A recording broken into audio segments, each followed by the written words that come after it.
ఇక ఆ అక్కని తీసుకొని వాళ్ళ రూమ్కి సీదా వెళ్ళిపోయాము.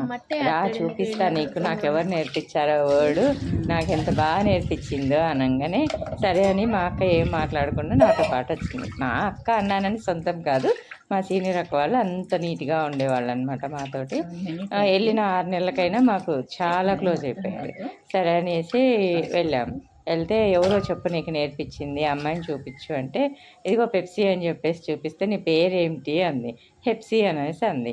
అది పెప్సీ కాదే హెప్సీ అనేసి అంటే అది ఎన్నిసార్లు చెప్పినా నాకు పెప్సీ లెక్క వినిపించింది అక్క అనేసి అప్పుడు తన పేరు బై హార్ట్ చేశాను అనమాట. ఇంక సరేలే హౌ ఆర్ యూ అంటే ఏంటి అని అంటే ఇంకా అంతే షాక్ అయిపోయింది. ఇక అందులో నా ఫ్రెండ్ అమ్మాయి, ఆ అమ్మాయి పేరు ఇల్లామతి చెల్లై మల్లర్. తను నాకు అసలు చాలా బెస్ట్ అయిపోయింది.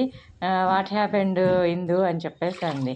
అంటే నేను చెప్పాను నాకు వచ్చిన ఇంగ్లీష్లో, నాకు వచ్చిన తెలుగులో మొత్తం చెప్తే సారీ అక్క ఇంకోసారి ఇలాంటివి జరగదు, అదేదో జోక్ చేసింది అనుకుంటా అంటే ఇలాంటి వర్డ్స్ జోక్ చేస్తారా, అది నన్ను ఊరు నుంచి రాగానే ఈ మాట చెప్పింది.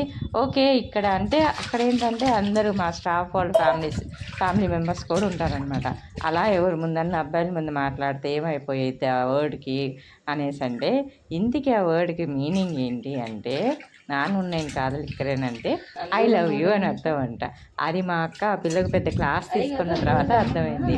ఓహో అనేసి అప్పుడు మనం చల్లగా అక్కడి నుంచి జారుకోలేదులే, కాకపోతే కొంచెం కోపం వచ్చింది నిజంగానే.